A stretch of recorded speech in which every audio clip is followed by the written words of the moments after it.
Welcome to our Organic Chemistry YouTube channel. In this chapter, we will discuss Organic Chemistry of Carbohydrates Part 3, that is Reactions and Structural Elucidation of Glucose. Here, I have focused for higher secondary and UG level students. Reactions of glucose. Glucoseல ரெண்டு structure இருக்கு, open chain as well as closed chain. Here we will discuss the open chain form of glucose. First one is oxidation. Bromine, here you use bromine. Bromine is a mild oxidizing agent. On mild oxidation of D-glucose with bromine water, we get a monocarboxylic acid. Here D-glucose reacts with bromine water, which is a mild oxidizing agent. We get D-gluconic acid. D-gluconic acid, if we see the structure, CHO aldehyde is converted to acid. The reaction takes place at the first carbon atom only. The remaining 5 carbon atoms are left as it is. Drastic oxidation of D-glucose with concentrated nitric acid yields dicarboxylic acid, D-glucaric acid or D-glucosaccharic acid. Both are same. D-glucose on drastic oxidation with nitric acid, that is strong oxidation, we get D-glucaric acid. Look at the product. The reaction takes place at the first and the sixth carbon atom only.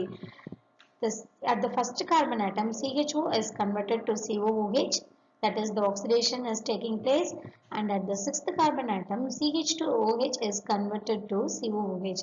Here also the oxidation is taking place. Now we will see reduction. Mild reduction of D-glucose with sodium borohydride gives D-sorbitol. D-glucose, this is sodium borohydride, NaBH4 gives D-sorbitol. Here the reaction takes place at the first carbon atom only. CHO is being reduced to CH2OH, that is only one hydrogen atom is being added with the CHO and the remaining 5 carbon atoms are left as it is. Drastic reduction of glucose with hydrochloric acid and red phosphorus yields N-hexane. This is the structure of glucose. Hydrochloric acid and red phosphorus gives N-hexane, that is 6 carbon atoms are present in the straight chain. So we give the name N-hexane. Reduction of hydrogen cyanide. D-glucose reacts with hydrogen cyanide to form two epimeric cyanohydrins. D-glucose reacts with hydrogen cyanide. We'll get D-manocyanohydrin and D-glucose cyanohydrin. D-glucose, this is the structure of glucose. C double bond O is present at the first carbon atom as the C1 and C2 contain single bond. Single bond மட்டுமே இருக்கிறதுனால rotation of this bond is possible. This C double bond O may be present in the left hand side also as well as in the right hand side also. This reacts with hydrogen cyanide. This oxygen and this hydrogen will combine together to form OH, and this Cn will be attached to the top corner of this carbon atom. So we will get D-manocyanohydrin. Okay, next we'll imagine the C double bond O is present at the left hand side.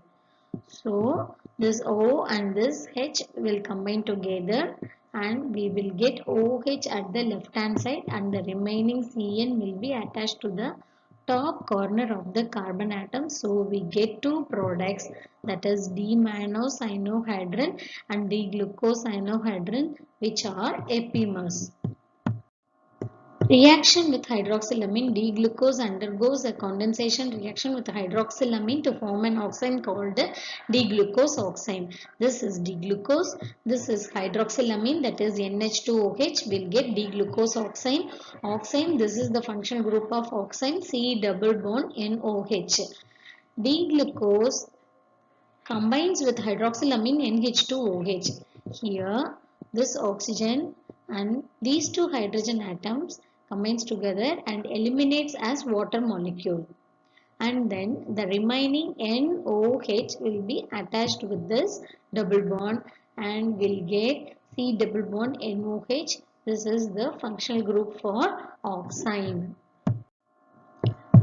Reaction with semicarbazide. D-glucose undergoes a condensation reaction with semicarbazide to form D-glucose semicarbazole. This is glucose. It reacts with semicarbazide NH2, NHCO, NH2. This oxygen and this two hydrogen combines together and eliminates as water molecule, and then we will get this product. This double bond is left here. N, this N, NH, CO, NH2. We will get D-glucose semicarbazole. Reaction with phenylhydrazine, that is ozone formation. D-glucose reacts with phenylhydrazine to give the soluble D-glucose phenylhydrazone. In presence of excess of phenylhydrazine, it forms glucosazone, aniline and ammonia. This is D-glucose. It reacts with phenylhydrazine. The reaction takes place at the two carbon atom, that is 1 and 2, and we will get the glucosazone. This is very important question which may be asked frequently for your exams. Now we will discuss the mechanism.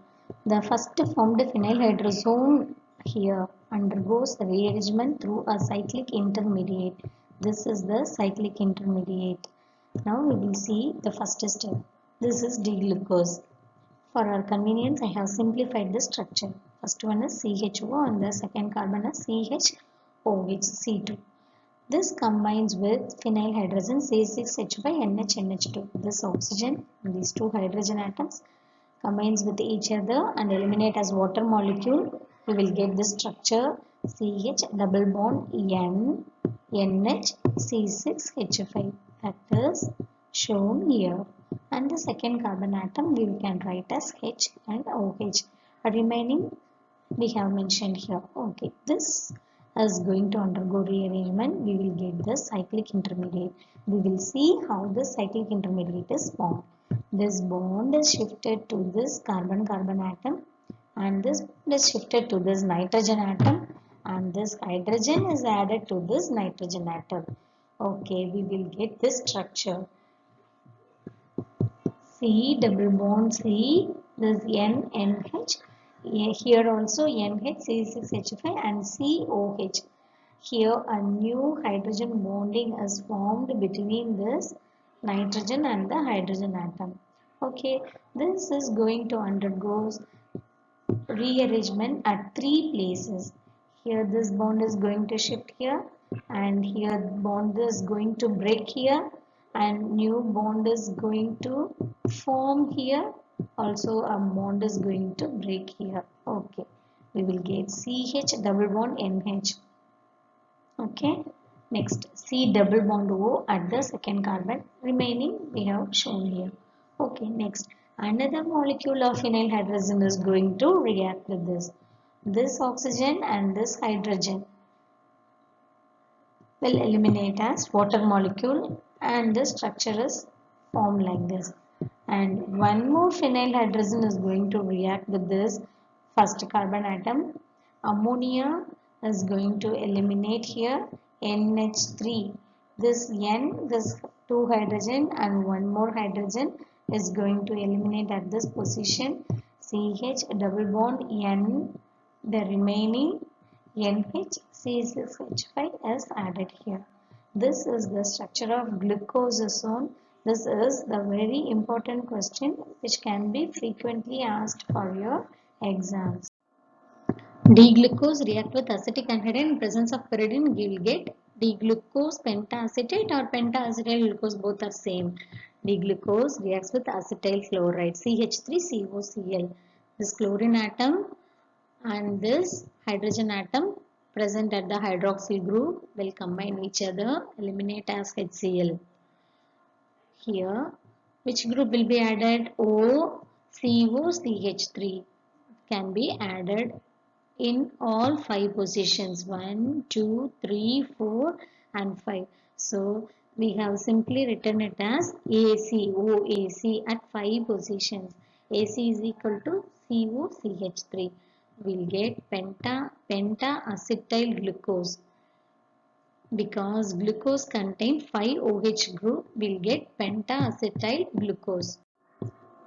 Reaction with alkali in weakly alkaline solution. that is sodium hydroxide, glucose undergoes to give a reaction mixture of D-mannose, D-glucose and D-fructose. All the three will obtain as a reaction mixture D-glucose and D-fructose, here D-mannose. We will discuss the structural elucidation of glucose. That is, we are going to elucidate the structure of glucose. Actually, we don't know the structure. We are going to elucidate the structure of glucose. Okay. First one is elemental analysis.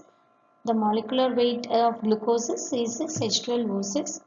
Second step, reduction of glucose with hydrochloric acid and red phosphorus gives N-hexane. N-hexane, here the 6 carbon atoms are present in the straight chain. So glucose may contain the 6 carbon atom which is present in the straight chain without any branches. Third one is D-glucose reacts with hydroxylamine NH2OH to give oxime. So glucose may contain the aldehyde group present at the terminal position. Fourth reaction, D-glucose reacts with hydrogen cyanide to give cyanohydrin. The addition product of D-glucose cyanohydrin and D-mannose-cyanohydrin. D-glucose reacts with hydrogen cyanide will get D-glucose cyanohydrin and D-mannose-cyanohydrin. This reaction also shows the presence of aldehyde group present at the first position.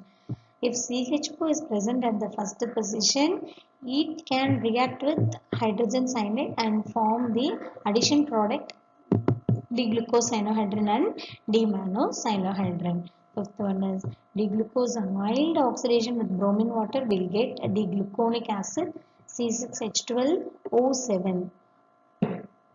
D-glucose reacts with bromine will get D-gluconic acid monocarboxylic acid, that is only one oxygen is added at this position. This indicates the presence of aldehyde group.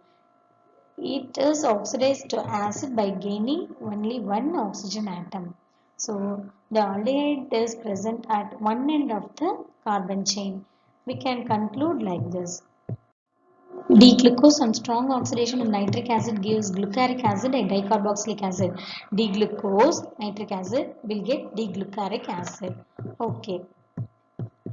Here C1 of glucose contains CHO. It is oxidized to COH. Okay. Here we'll get dicarboxylic acid. So the carbon which is present at the last position also oxidized to COOH.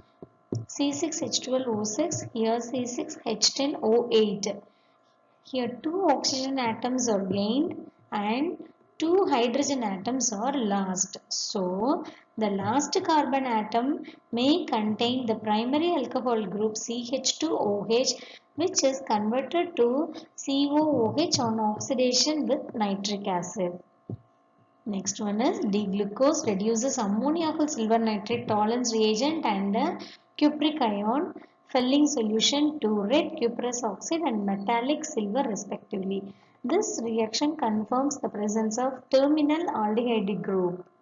Next one is D-glucose reacts with acetic anhydride in presence of pyridine gives glucose pentaacetate. Since glucose pentaacetate is formed, the glucose may contain the 5-hydroxyl group in its molecule.